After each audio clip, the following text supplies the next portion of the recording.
Sobre contas, a gente conversa agora com o economista, professor da Unijuí, professor Dilson Trenepol. Essa questão da PEC 241, qual o governo está chamando aí de uma atuação para salvar as contas públicas do país. O senhor, como economista, o que isso pode refletir na vida das pessoas ao longo desses anos que foi instituído esse limite de gastos, o teto de gastos do governo federal, professor? Bom, eu penso que, em primeiro lugar, é uma coisa muito importante.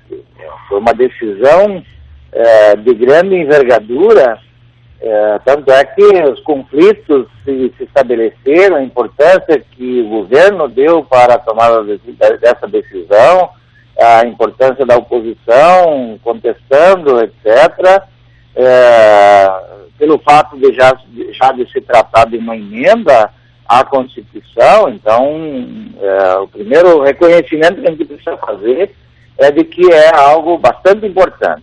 Uhum.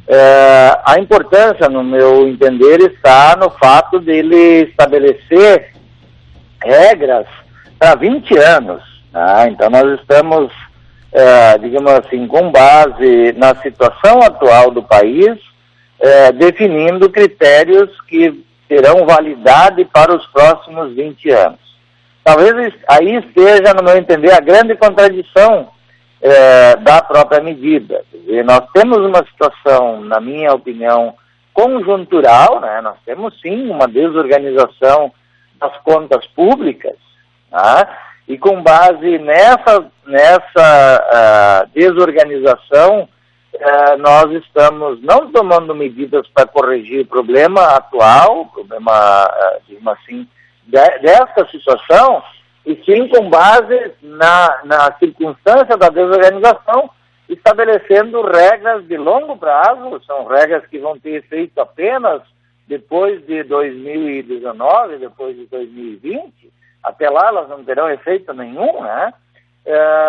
Quando talvez as circunstâncias já sejam outras, talvez as necessidades do país sejam outras. Tá certo. Professor, agora tem essa situação também do incentivo do consumo que o governo passado efetuou aqui no Brasil, com algumas medidas para alavancar a nossa economia e assim gerar mais empregos. Acabou até mesmo funcionando em algum período. E agora se fala muito no arroxo do emprego, na dificuldade financeira e econômica que a população está enfrentando. O governo fala que deve gerir o Brasil como faz uma gestão da casa, compara sempre os números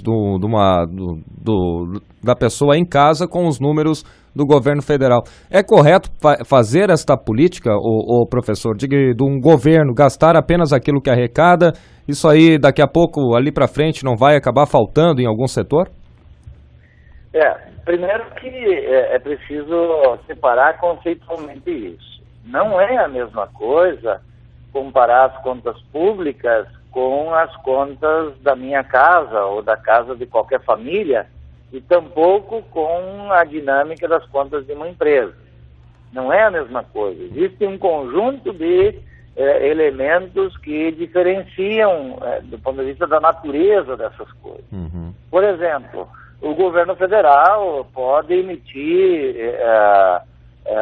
títulos, pode financiar a sua atividade, digamos assim, de gastos, etc., com a própria sociedade. Nós podemos ter um mecanismo, digamos assim, de captação de recursos, seja ele via financiamento, seja ele via novos impostos, novos tributos, com a finalidade de interferir na economia, criando estímulos setorizados ou estímulos ao consumo, como você fazia referência a uma das políticas recentes, ou fazendo isenções ou, digamos assim, desonerações localizadas e setorizadas. Então, é preciso entender que, claro que os governos precisam buscar o equilíbrio das contas. Eu não estou aqui argumentando de que deva haver um desleixo em relação às contas públicas, muito menos que se faça uma gastança irresponsável nesse campo. Longe disso, não é isso que eu estou argumentando.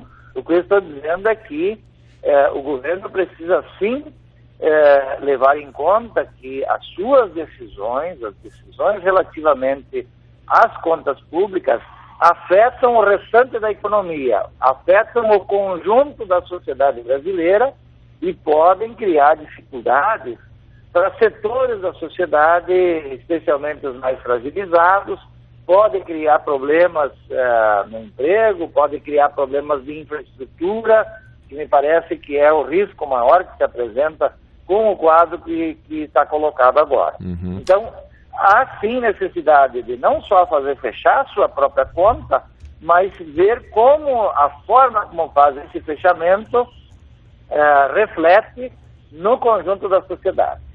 Tá certo. Um temor muito forte da comunidade, uma delas é em relação à educação e saúde, né, ô professor? Pela educação, a gente tem financiamentos do governo federal, financiamento público, como é a questão do FIES, do ProUni, também os cursos técnicos, o qual muitas pessoas aí conseguiram se formar, fazer um curso técnico através de bolsas de estudos fornecidas pelo governo federal. Há um temor nesta situação também. O senhor acredita que pode atingir estas áreas, cortes de recursos nessas áreas também, professor Dilson? Sem dúvida nenhuma. Se você olhar o nível dos investimentos que nós tivemos nas universidades federais, por exemplo, mesmo nos programas do FIES, do ProUni, ainda antes dessas medidas entrarem em vigor, nós já temos toda uma restrição orçamentária, uma restrição de liberação de recursos na própria gestão que esse governo está fazendo. Uhum. Mas eu penso que ali justamente está, digamos assim, o equívoco do debate proposto pela oposição.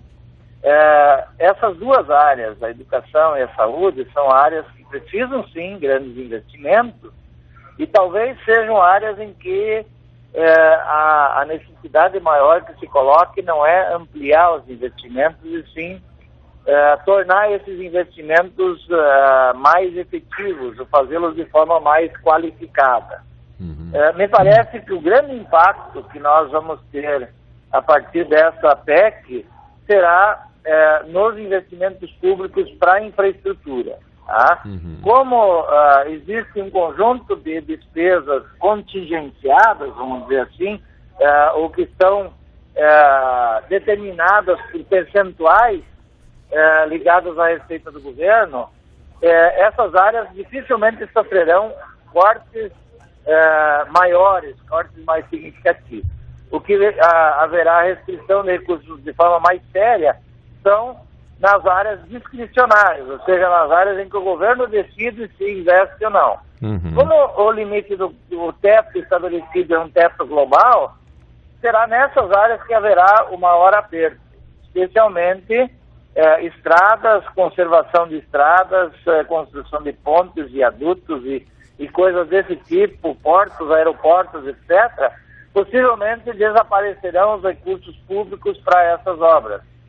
Restarão, e essa estratégia já anunciada pelo governo, as parcerias público-privadas, ou seja, nós teremos estradas boas onde tiver pedágio, nós tivemos construção de ponte ou de outras infraestruturas onde houver possibilidade de cobrança adicional pelo uso daquela infraestrutura, ou seja, onde houver viabilidade para investimento privado. Uhum. Eu não estou dizendo que isso é ruim, que isso não possa ser feito assim, mas é isso nós precisamos entender que se coloca como